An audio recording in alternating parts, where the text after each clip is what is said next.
Now, let me ask you this, though. Keister, Jackson, and Medelia. Yeah.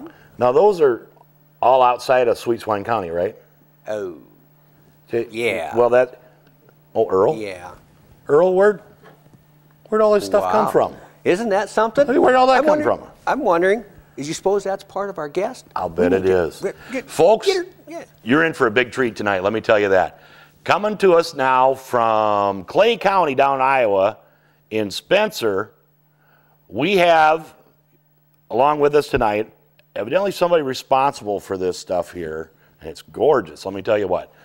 Please join me in welcoming Mr. Perry Polson.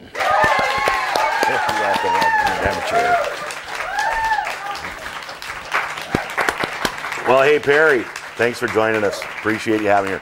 Folks, Perry Polson from Wildwood Turning in Spencer, Iowa. So, tell us a little bit about what. Now, wait a second. Spencer.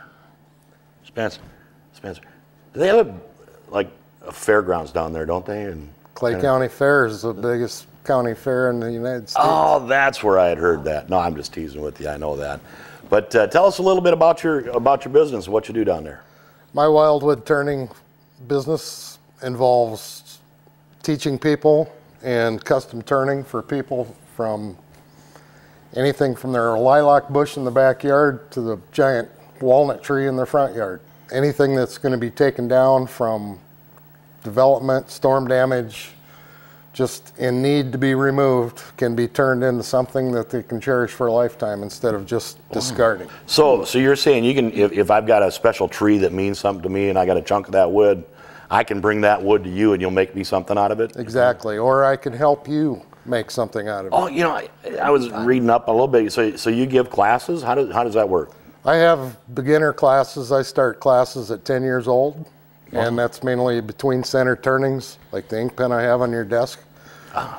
Things like that for smaller kids and people that have never touched a lathe before.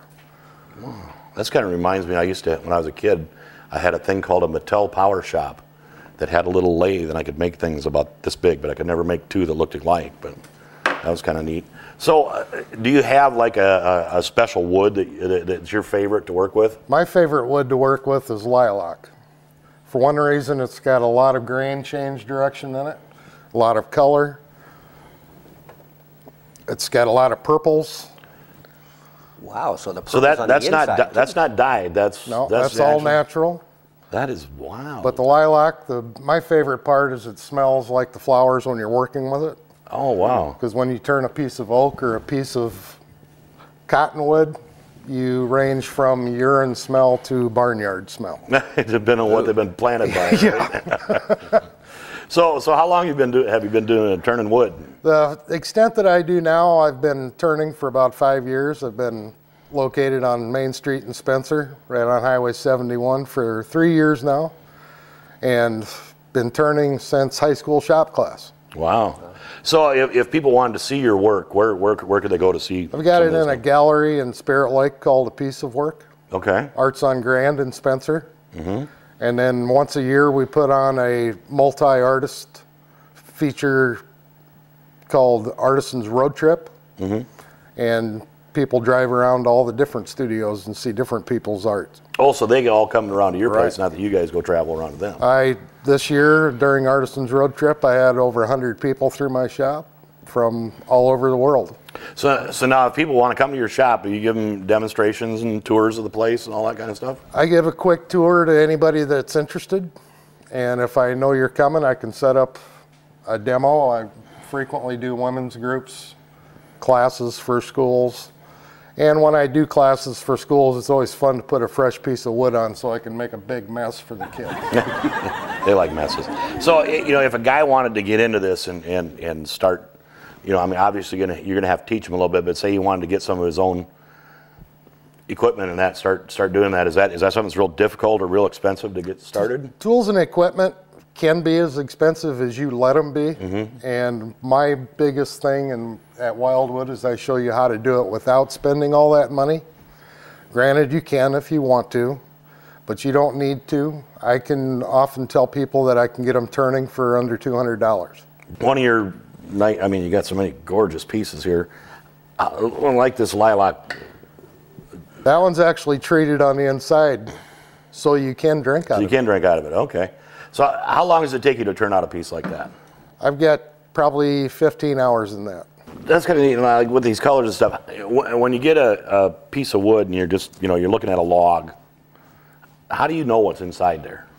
I do what you call reading the bark. Like on this piece, you see the spiny feature around the edge is what they call the burl. And the surface of the bark kind of tells me, after staring at trees enough, I can look at the bark and tell that there's a burl underneath of it and where the highest features are going to be. But each one of those little spiny things turns into the bird's eye figuring in the wood. Oh, okay. Wow, that's really cool. So now your store down there in Spencer, show us a couple other ones here. Well, when I find the natural edge on a piece, that gets a little more involved because that's what you start with. Okay. Is finding where that natural edge is going to be. They also call it a live edge. And then when the piece gets turned to a certain extent, then you can start filling in the transparent resins and stuff that I use to fill in the voids. So that would have been a hole inside. There's actually bark inside there. Oh, okay. And this piece is called maple poppin' because it's basically wood that popped out of a hole in the tree and grew over top of the bark on either side of it. So now your store there in Spencer, what are your hours? When are you available there? My hours are 9 to 5, Saturdays from 2 to 6. Thursday evenings, the stores in Spencer are open late, so I'm there till 9 right o'clock. there with them. You got a website then, Perry? Wildwoodturning.com. That's right. Get that down here. www.wildwoodturning.com. We'll get that down.